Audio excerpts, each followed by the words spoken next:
உக்ரைனுக்கு தொடர்ந்து செய்து வந்த உதவிகளை முழுமையாக நிறுத்தப் போவதாக, அதாவது இடைநிறுத்தப் போவதாக அமெரிக்காவுடைய ஜனாதிபதி டொனால்ட் ட்ரம்ப் தெரிவிச்சிருக்கிறாரு. இதுதான் தற்பொழுது பேசும் பொருளாக மாறி இருக்கிறது. இதனுடைய பின்னணி என்ன, ஏன் இப்படி டொனால்ட் ட்ரம்ப் செய்தார், இதனால் உக்ரைனுக்கு எப்படியாப்பட்ட சிக்கல் ஏற்பட போகுது என்ற எல்லா விடயத்தையும் தெளிவாக இந்த பதிவில் பார்ப்போம். சேனலுக்கு ஃபர்ஸ்ட் தடவை வந்திருந்தா மறக்காம சப்ஸ்கிரைப் செஞ்சுக்கோங்க, மற்றவங்களுக்கும் ஷேர் செய்யுங்க, அதிக பயனுள்ளதாக இருக்கும்.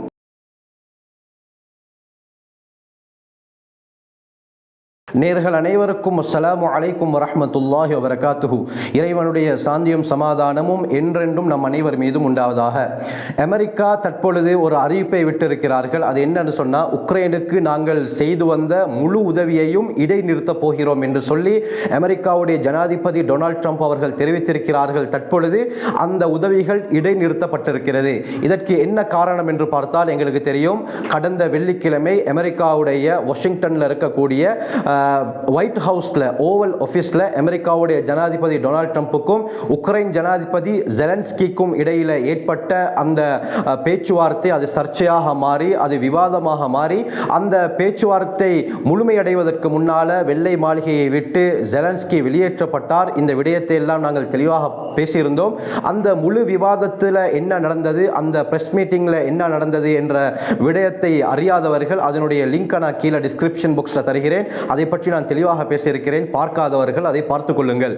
இன்று என்ன நடக்குதுன்னு சொன்னா, இந்த விவகாரத்துக்கு பின்னால அமெரிக்காவுடைய ஜனாதிபதி டொனால்ட் ட்ரம்ப் அவர்கள் உக்ரைனுக்கு செய்த சகல உதவிகளையும், எல்லா உதவிகளையும் நாங்கள் இடைநிறுத்தி விட்டோம் என்பதாக சொல்லியிருக்கிறார். இதை ஒயிட் ஹவுஸ்ல இருக்கக்கூடிய ஒரு அதிகாரி உறுதிப்படுத்தியிருக்கிறார்.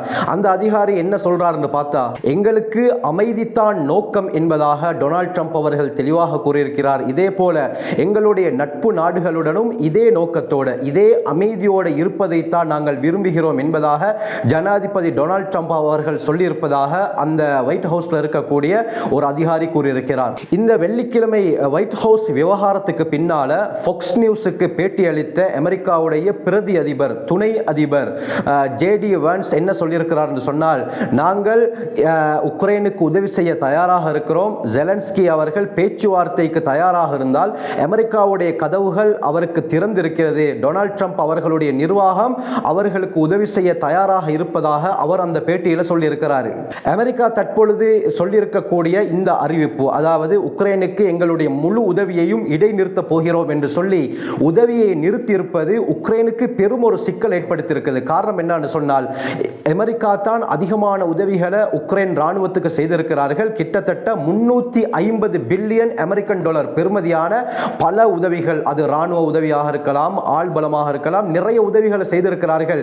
தற்பொழுது அமெரிக்கா அந்த உதவியை நிறுத்தியது உக்ரைனுக்கு பெரும் ஒரு நெருக்கடி ஏற்படுத்தியிருக்கிறது, பெரும் சிக்கல் ஏற்படுத்தியிருக்கிறது. இதனால இவர்கள் அந்த யுத்தத்தில் முன்னேறுவதையும் தடை செய்திருக்கிறது. இது ரஷ்யாவுக்கு மிகப்பெரிய ஒரு வாய்ப்பாக அமைந்திருக்கிறது. காரணம் என்ன, அமெரிக்கா இந்த யுத்தத்தில் இருந்து பின்வாங்கியது, அவர்கள் தங்களுடைய உதவியை நிறுத்தியது ரஷ்யாவுக்கு பெரும் ஒரு பலத்தை ஏற்படுத்தியிருக்கிறது. காரணம் என்ன, இந்த அமெரிக்காவுடைய வெப்பன்ஸ், ஆயுதங்களை வைத்துத்தான் உக்ரைன் ரஷ்யாவின் மீது போர் தொடுத்துக் கொண்டிருந்தார்கள். ஆனால் தற்பொழுது அந்த உதவிகளை முழுமையாக நிறுத்திவிட்டதின் காரணமாக ரஷ்யாவுக்கு இன்னும் பலவிதமான இந்த யுத்தத்திலே ஒரு முன்னேற்றம் ஏற்பட்டிருக்கிறது. அவர்கள் இந்த யுத்தத்தை வெற்றி கொள்வதற்கு சிறந்த ஒரு வாய்ப்பு ஏற்பட்டிருப்பதாக சொல்லப்படுது. அமெரிக்காவுடைய முன்னாள் தேசிய பாதுகாப்பு குழுவுடைய இயக்குனர் மைக்கேல் கார்பெண்டர் என்ன சொல்றாருன்னா, உக்ரைனின் மீது கடுமையாக மோசமான முறையில் ரஷ்யா தாக்கிக் கொண்டு வருகிறது. இந்த சந்தர்ப்பத்தில் அமெரிக்கா தன்னுடைய உதவியை உக்ரைனுக்கு கொடுக்காமல் தடுத்து நிறுத்தியது தான் பெரும் ஆச்சரியத்தை ஏற்படுத்துவதாக அவரே கூறியிருக்கிறார். இந்த வார இறுதியில் லண்டனில் ஐரோப்பிய ஒன்றியத்துடைய அந்த கூட்டம் நடைபெற்றது. இந்த ஐரோப்பிய ஒன்றிய கூட்டத்தில் உக்ரைன் ஜனாதிபதி ஜெலன்ஸ்கியும் கலந்து கொண்டார். அந்த மாநாட்டில் இருந்த யூரோப்புடைய எல்லா தலைவர்களும் தங்களுடைய ஆதரவை உக்ரைனுக்கு செலுத்துவதாக உறுதியளித்திருந்தார்கள். அது குறிப்பாக பிரிட்டனுடைய பிரதமர் ஸ்டோமராக இருக்கலாம், இதே போல கனடாவுடைய பிரதமர் ஜஸ்டின் ட்ரூடோவாக இருக்கலாம், இதே போல பிரான்சுடைய ஜனாதிபதி இமானுவேல் மெக்ரான், இதே போல ஸ்வீடன், முக்கியமான நாட்டு தலைவர்கள் எல்லாம் தங்களுடைய முழு ஆதரவை உக்ரைனுக்கு செலுத்துவதாக உறுதியளித்திருக்கிறார்கள். இவர்கள் உறுதி அளித்திருந்தாலும் இன்னைக்கு ஒரு பிரச்சனை இருக்குது. என்னண்டா, இந்த ஐரோப்பிய ஒன்றியம், ஐரோப்பிய நாடுகள் எல்லாம் சேர்ந்து உக்ரைனுக்கு செலுத்த வேண்டிய உதவிகளில் அரைவாசியை தான் செலுத்த முடியும். அந்த உக்ரைன் உக்ரைனுக்கு அரைவாசி உதவியைத்தான் இந்த ஐரோப்பா ஒன்றியத்தின் மூலமாக செலுத்த முடியும். மீதி அரைவாசி உதவிகள் எங்க இருந்து வருதுன்னு பார்த்தால் அது அமெரிக்காவில் இருந்து தான் வருது. அப்ப அமெரிக்காவில் இருந்து ஒரு நாட்டுடைய அரைவாசி உதவி கிடைக்குதுன்னு சொன்னால் அது ஒரு பெரிய விஷயம் தான். ஆனால் தற்பொழுது அந்த உதவிகள் முழுமையாக இடைநிறுத்தப்பட்டிருக்குது என்ற போக்கில் உக்ரைனுக்கு பெரும் ஒரு சவாலாக இது மாறி இருக்கிறது. அரைவாசி உதவியுடன் பலம் பொருந்திய ரஷ்யாவை எப்படி இவர்கள் எதிர்கொள்ள போகிறார்கள்? ஆக அமெரிக்காவுடைய உதவி இவர்களுக்கு கட்டாயம் என்ற இடத்திலே உக்ரைன் தற்பொழுது தள்ளப்பட்டிருக்கிறது. உக்ரைனுக்கு செலுத்தப்பட வேண்டிய இராணுவ உதவியில அரைவாசியை தான் ஐரோப்பா வழங்குகிறது, மீதி அரைவாசியை அமெரிக்கா தான் வழங்கி கொண்டிருக்கிறது. தற்பொழுது இவர்கள் இந்த உதவிகளை இடைநிறுத்தியதன் காரணமாக ஜெலன்ஸ்கிக்கு மிகப்பெரிய ஒரு நெருக்கடி ஏற்பட்டிருக்குது. அதனால இவர் ட்விட்டர்ல, அதாவது எக்ஸ் வலைத்தளத்தில் ஒரு ட்வீட் பண்ணியிருக்கிறாரு. என்னன்னு சொன்னால், உக்ரைனுக்கு அமெரிக்காவுடைய உதவி மிக முக்கியமாக இருக்கிறது. நாங்கள் இந்த உரையாடல் மூலமாக சில விடயங்கள் ஏற்பட்டிருந்தாலும் வியூகம் அடிப்படையில் நாங்கள் கூட்டாளிகளாகத்தான் இருக்கிறோம்.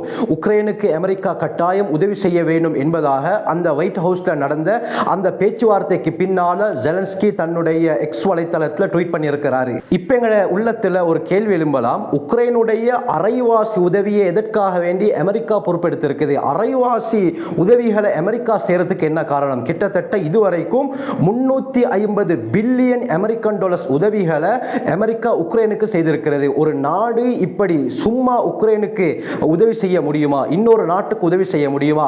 அப்படி உதவி செய்வதாக இருந்தால் அவர்கள் ஏதாவது ஒரு விடயத்தை எதிர்பார்க்கத்தானே வேண்டும் என்ற ஒரு கேள்வி எழும்பலாம். அதுதான் இந்த இடத்திலும் நடந்திருக்குது. அமெரிக்கா சும்மா உக்ரைனுக்கு உதவி செய்யல, அந்த அளவுக்கு அவர்கள் கொடை வள்ளல்களும் கிடையாது. உக்ரைனுக்கு அமெரிக்கா இந்த அளவுக்கு உதவி செய்யறதுக்கு என்ன காரணம்? இதனுடைய ரகசியம் என்னன்னு சொன்னா, கனிம வள ஒப்பந்தம் என்ற ஒரு அக்ரிமெண்ட் தான். அந்த அக்ரிமெண்ட்ல உக்ரைன் சைன் பண்ண வேண்டும். அதற்காகத்தான் வெள்ளை மாளிகைக்கு ஜெலன்ஸ்கி வந்திருந்தார். அந்த கனிம வள ஒப்பந்தத்தில் சைன் பண்றதுக்கு முன்னாலேயே விவாதம் முத்தி அவர் அமெரிக்கா ஒயிட் ஹவுஸ்ல இருந்து வெளியேற்றப்பட்டிருந்தார். இதனால தான் அமெரிக்கா தற்பொழுது தன்னுடைய உதவிகளை உக்ரைனுக்கு நிறுத்தி இருக்கிறது. நீங்க கனிமவள ஒப்பந்தத்தில் சைன் பண்ணினால்தான் நாங்கள் உங்களுக்கு உதவி செய்வோம் என்ற நிலையில் அமெரிக்கா இருக்குது.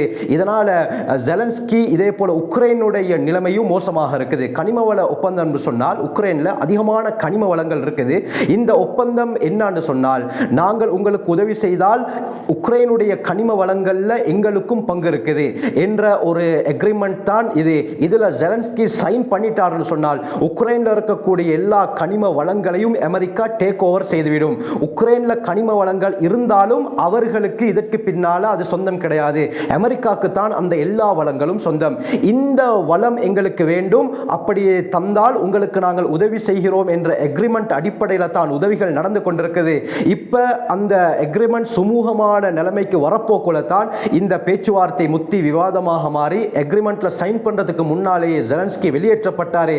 இதனால அவர்கள் அந்த ஜெலன்ஸ்கி சைன் பண்ணாத காரணமாக இவர்கள் தங்களுடைய உதவிகள் நிறுத்தியிருக்கிறார்கள். அவர் எக்ரி ஆகினா, இந்த அக்ரிமெண்ட்ல சைன் பண்றதுக்கு எக்ரி ஆகினா நாங்க மீண்டும் அவர்களுக்கு உதவி செய்ய தயார் என்பதாக அமெரிக்கா தற்பொழுது ஒரு நிபந்தனையை விதித்திருக்கிறது. கொஞ்சம் யோசிச்சு பாருங்க. எங்களோட நாட்டில் இருக்கக்கூடிய கனிம வளங்களை இன்னொரு நாடு சொந்தமாக்கினால் எங்களுக்கு எந்த அளவுக்கு ஒரு மன வருத்தத்தை ஏற்படுத்தும். இந்த நிலைமைக்கு தான் தற்போது ஜெலன்ஸ்கி தள்ளப்பட்டிருக்கிறாரு. ஏற்கனவே பல பில்லியன் கணக்கு ரூபாய் உதவிகளை அமெரிக்கா செய்திருக்கிறது. அதற்கெல்லாம் இவர் திருப்பி செய்ய முடியுமா என்று பார்த்தால் மிகவும் அது செய்ய முடியாது தான். ஏன்? அமெரிக்கா என்பது மிகப்பெரிய ஒரு வல்லரசு நாடு. எத்தனையோ புதிய புதிய ஆயுதங்களை தயாரித்துக் கொண்டிருக்கிறது. இப்படியாப்பட்ட நாட்டிலிருந்து ஒரு உதவியை எடுத்து அதை மீண்டும் செலுத்துவது என்பது சாத்தியமற்ற விடயம். அதனால ஜெலன்ஸ்கி ஒரு கட்டாயத்தில் தள்ளப்பட்டிருக்கிறாரு. அவர் இந்த அக்ரிமெண்ட்ல சைன் பண்ணித்தான் ஆக வேண்டும். அப்படி சைன் பண்ணினால்தான் அமெரிக்காவுடைய உதவி மீண்டும் கிடைக்கும். ரஷ்யாவிடத்திலிருந்து ஓரளவு கூட பாதுகாப்பு கிடைக்கும். ஆக இந்த அக்ரிமெண்ட் மூலமாக உக்ரைனுக்கு தான் மிகப்பெரிய பாதிப்பு இருக்கிறது. அமெரிக்கா இந்த கனிம வளங்களை எல்லாம் டேக் ஓவர் பண்ணிவிட்டால் அந்த இடம் உக்ரைனுக்கும் சொந்தம் கிடையாது, ரஷ்யாவுக்கும் சொந்தம் கிடையாது. அந்த இடத்துல அமெரிக்கா இன்வால்வ் ஆகுவார்கள். அவர்களுக்கு தான் எல்லா இடமும் சொந்தமாகிவிடும். அதனால உக்ரைனிலே இருக்கக்கூடியவர்கள் தங்களுடைய நாட்டில் ஒரு கூலிக்கு இருப்பதை போலத்தான் மாறிவிடும். ஆகவே இது போன்ற சுவாரஸ்யமான பல விடயங்களை நீங்க அறிந்து கொள்ள வேண்டுமா? எங்களை சேனலை சப்ஸ்கிரைப் செய்யுங்க, மற்றவங்களுக்கும் ஷேர் செய்யுங்க. அதிக பயனுள்ளதாக இருக்கும்.